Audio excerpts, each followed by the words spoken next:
마이크 케이블을 직접 만들어 본 분이라면 이런 경험이 한 번쯤 있을 겁니다. 처음 만들었을 때는 분명히 소리가 잘 납니다. 그런데 현장에서 몇 번 사용하고 나면 커넥터를 움직일 때마다 지지직거리고 케이블을 살짝 당기면 소리가 끊기고, 그래서 많은 분들이 이렇게 생각합니다. 납땜만 잘하면 되는 거 아닌가? 단순히 납이 붙어 있다고 완성되는 것이 아닙니다. 저도 예전에 멀티 케이블을 제작한 적이 있습니다. 지금은 잘 쓰지 않는 56채널 멀티 케이블이었습니다. 한 채널에 3가닥씩 연결해야 하니까 납땜해야 하는 포인트가 수백 개였습니다. 하루 종일 앉아서 피복을 벗기고 선을 정리하고 하나씩 납땜했습니다. 그리고 거의 다 끝났을 때 발견했습니다. 커넥터 뒤에 먼저 끼워 놓아야 하는 부트가 빠져 있었습니다. 이미 납땜은 전부 끝난 상태였습니다. 납땜을 풀어서 다시 하기에는 선 끝도 지저분해지고 작업 품질도 떨어질 것 같았습니다. 결국 전부 잘랐습니다. 그리고 처음부터 다시 작업했습니다. 그 실수 하나로 이틀이 날아갔습니다. 케이블 제작에서는 납땜을 얼마나 잘하느냐도 중요하지만 작업 순서를 지키는 것이 그보다 먼저입니다. 부품 하나를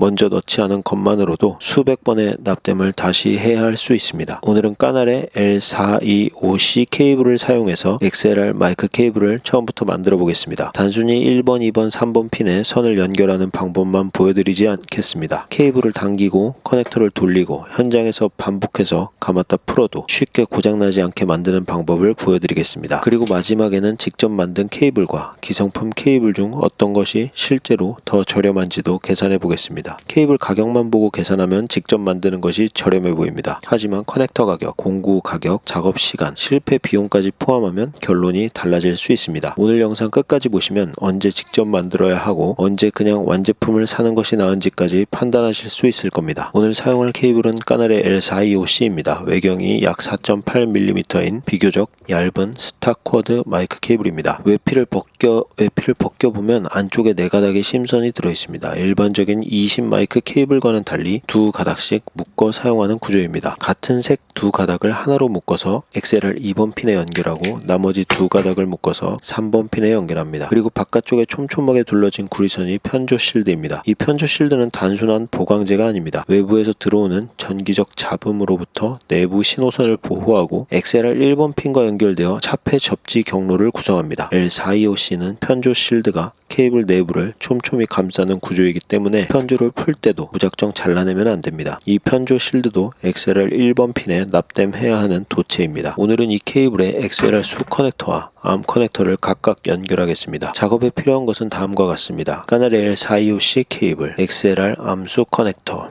인두기, 납, 와이어 스트리퍼, 니퍼, 케이블을 잡아줄 바이스나 작업용 홀더, 그리고 완성된 케이블을 확인할 멀티미터나 케이블 테스터입니다. 여기서 가장 중요한 것은 비싼 인두기가 아닙니다. 작업 순서를 미리 정해놓는 것입니다. 케이블을 자른 다음 바로 피복부터 벗기면 안됩니다. 먼저 커넥터의 뒤쪽 부품을 케이블에 끼워야 합니다. 부트, 케이블 고정부, 열수축 튜브를 사용할 경우 열수축 튜브까지 납땜 전에 모두 케이블에 넣습니다. 납땜이 끝난 다음에는 커넥터를 통과시켜 넣을 수가 없습니다. 저는 이 순서를 놓쳐서 56채널 멀티 케이블 작업을 전부 잘라내고 다시 한 적이 있습니다. 그래서 지금도 작업을 시작하기 전에 뒤쪽 부품부터 케이블에 넣었는지 확인합니다. 별것 아닌 과정 같지만 대량 작업에서는 이 확인 한 번이 하루나 이틀을 살려줍니다. 이제 외피를 벗기겠습니다. 외피를 너무 짧게 벗기면 심선이 핀까지 도달하지 않습니다. 반대로 너무 길게 벗기면 커넥터 내부에서 심선과 실드가 과도하게 노출됩니다. 노출된 부분이 길수록 선이 움직일 수 있는 범위도 커지고 실드에 가는 구리선이 2번이나 3번 핀에 닿을 가능성도 커집니다. 중요한 것은 무조건 몇 밀리미터로 자르는 것이 아니라 사용하는 커넥터 내부 길이에 맞추는 것입니다. 케이블을 커넥터 옆에 대보고 실제로 필요한 길이를 먼저 확인합니다. 그리고 외피를 벗길 때 칼날을 너무 깊게 넣으면 안됩니다. 외피 안쪽에 편조 실드가 잘리거나 심선 피복에 상처가 날 수 있습니다. 당장은 정상적으로 작동해도 반복해서 구부리면 상처난 지점에 끊어질 수 있습니다. 외피에만 가볍게 칼집을 낸 다음 꺾어서 분리하는 방식이 안전합니다. 외피를 벗기면 구리 편조 실드가 나옵니다. 이 편조 실드를 니퍼로 한 번에 잘라서 일부만 남기는 분들도 있습니다. 작동은 할 수 있습니다. 하지만 실드를 지나치게 잘라내면 1번 핀에 연결되는 도체의 양이 줄어들고 남아있는 실드 몇 가닥에만 물리적 힘이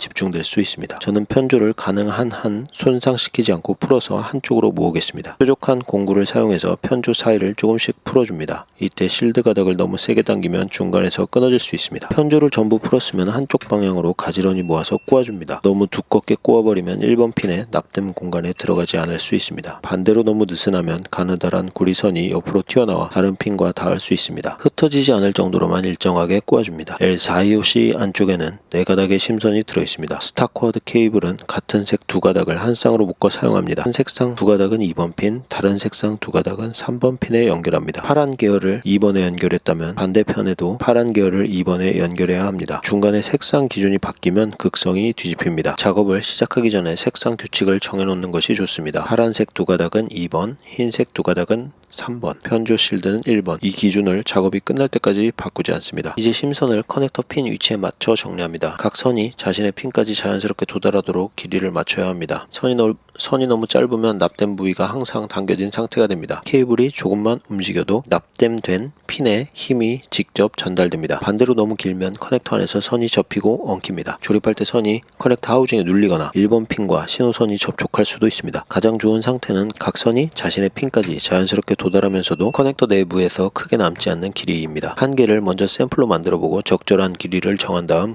여러 개를 제작할 때는 그 샘플을 기준으로 반복하는 것이 좋습니다. 이제 각 심선의 끝에 피복을 벗깁니다. 구리선이 핀에 들어갈 만큼만 짧게 벗겨줍니다. 피복을 너무 많이 벗기면 납땜 후에도 구리선이 밖으로 노출됩니다. 그 상태에서는 선이 움직였을 때 옆 핀과 접촉할 가능성이 있습니다. 또한 심선 피복을 벗길 때 내부 구리 가닥을 함께 자르면 안됩니다. 가느다란 구리선 중 일부가 잘리면 정기적으로는 연결되더라도 남은 가닥에 기계적인 힘이 집중됩니다. 특히 현장에서 케이블을 반복적으로 움직이면 가닥이 줄어든 부분부터 끊어질 수 있습니다. 스트리퍼의 규격을 맞추고 구리 가닥을 자르지 않도록 확인합니다. 이제 심선과 실드에 예비 납땜을 하겠습니다. 예비 납땜은 구리선의 납을 미리 얇게 먹여놓는 과정입니다. 이 과정 없이 꼬아놓은 구리선을 바로 커넥터 핀에 올리고 납땜하면 가닥이 풀리거나 납이 안쪽까지 고르게 스며들지 않을 수 있습니다. 하지만 예비 납땜을 한다고 해서 납을 두껍게 뭉쳐 놓으면 안됩니다. 납이 과도하게 들어가면 선이 굵어져서 커넥터 핀에 들어가지 않을 수 있습니다. 또한 납이 심선 안쪽으로 너무 길게 스며들면 원래 유연해야 하는 구리선이 단단해집니다. 그 단단해진 부분과 유연한 부분이 만나는 경계에 굴곡 하중이 집중됩니다. 따라서 예비 납땜은 선을 하나로 정리할 정도로만 얇게 합니다. 인두로 구리선을 가열하고 구리선이 충분히 달궈졌을 때 납을 공급합니다. 납을 인두 끝에 녹여서 선 위에 덩어리로 얹는 것이 아닙니다. 가열된 구리선이 납을 받아들이게 만들어야 합니다. 커넥터의 각 핀에도 납을 소량 미리 먹여 놓겠습니다. 핀을 먼저 충분히 가열한 다음 납을 소량 공급합니다. 이때 플라스틱 절연체가 녹을 정도로 오래 가열하면 안됩니다. 특히 저가 커넥터는 열에 오래 노출되면 핀이 움직이거나 위치가 틀어질 수 있습니다. 좋은 납땜은 오랫동안 가열하는 것이 아니라 필요한 온도로 빠르게 가열하고 짧은 시간 안에 끝내는 것입니다. 핀과 심선 양쪽에 적절하게 예비 납땜이 되어 있으면 본 납땜은 비교적 짧은 시간에 끝낼 수 있습니다. 먼저 1번 핀에 편조 실드를 연결하겠습니다. 실드선을 핀 위에 맞추고 인두로 핀과 선을 함께 가열합니다. 양쪽에 미리 먹여놓은 납이 녹으면서 서로 결합되도록 합니다. 납이 녹았다고 바로 선을 움직이면 안됩니다. 인두를 떼고 납이 굳을 때까지 잠시 고정합니다. 굳기 전에 선이 움직이면 표면이 거칠고 불안정한 냉납이 생길 수 있습니다. 다음은 2번입니다. 같은 색 2가닥을 하나로 묶어서 2번 핀에 연결합니다. 그리고 나머지 2가닥을 3번 핀에 연결합니다. 각 핀을 납땜한 뒤에는 납의 양과 선의 방향을 확인합니다. 납이 지나치게 둥글게 뭉쳐 있거나 구리선이 납 바깥으로 튀어나와 있으면 다시 정리합니다. 하지만 모양을 예쁘게 만들겠다고 인두를 계속 대고 있으면 안됩니다. 열을 반복해서 가하면 심선 피복이 높거나 커넥터가 손상될 수 있습니다. 납땜은 외형보다 전기적, 기계적으로 안정적인지가 중요합니다. 여기까지 보면 납땜이 끝났으니 케이블이 완성됐다고 생각할 수 있습니다. 하지만 실제 내구성을 결정하는 과정은 지금부터입니다. 마이크 케이블이 당겨졌을 때 그 힘이 납땜된 선에 직접 전달되면 안됩니다. 케이블을 잡아주는 역할은 납땜 부위가 아니라 커넥터의 케이블 고정부가 해야 합니다. 이것을 스트레인 릴리프라고 합니다. 케이블 고정부가 외피를 단단히 잡고 있어야 케이블을 당겼을 때 발생하는 힘이 커넥터 몸체로 전달됩니다. 고정부가 케이블 외피를 제대로 잡지 못하면 당기는 힘이 그대로 심선과 납땜 부위로 전달됩니다. 그러면 납땜을 아무리 깨끗이 해도 반복해서 사용하다 보면 결국 끊어집니다. 그래서 커넥터를 선택할 때는 케이블 외경과 고정부 규격이 맞는지도 확인해야 합니다. 납땜 부위를 다시 한번 확인합니다. 실드선에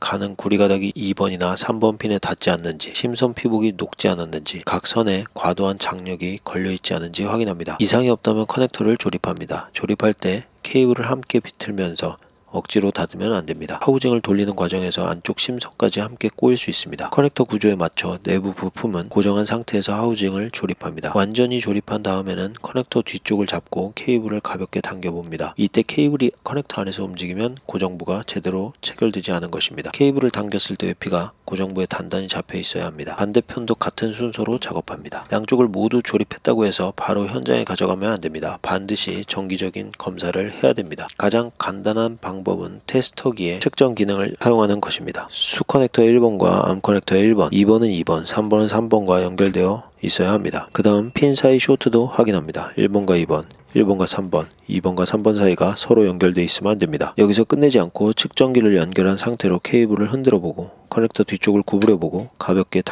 당겨보고 돌려봅니다. 이제 중요한 질문입니다. 마이크 케이블을 직접 만드는 것이 저렴할까요? 케이블 원재료와 커넥터 가격만 계산하면 직접 만드는 쪽이 저렴할 수 있습니다. 특히 케이블을 롤 단위로 구매하고 커넥터도 대량으로 구매한다면 한 개당 재료비를 낮출 수 있습니다. 또한 원하는 길이로 정확히 만들 수 있고 커넥터 종류, 케이블 색상, 라벨, 배선 방식까지 직접 정할 수 있습니다. 렌탈 회사나 공연장처럼 다양한 길이의 케이블이 많이 필요한 곳에서는 직접 제작하는 장점이 큽니다. 고장이 났을 때 직접 수리할 수 있다는 것도 중요한 장점입니다. 하지만 마이크 케이블 한두 개가 필요한 사람이 처음부터 모든 공구를 구매한다면 이야기가 달라집니다. 인두기, 스트리퍼, 홀더, 납, 테스터기, 여기에 작업 시간과 실패한 커넥터 및 케이블 비용도 들어갑니다. 납땜이 익숙하지 않다면 한 개를 만드는데 예상보다 많은 시간이 소요됩니다. 저처럼 부트를 빠뜨리거나 핀 번호를 잘못 연결하면 다시 작업해야 됩니다. 그래서 한두 개만 필요하고 특별한 길이나 사양이 필요하지 않다면 품질이 검증된 기성품을 구입하는 것이 더 경제적일 수 있습니다. 반대로 여러 개를 지속적으로 사용하고 원하는 길이와 사양이 명확하며 고장난 케이블도 직접 관리해야 한다면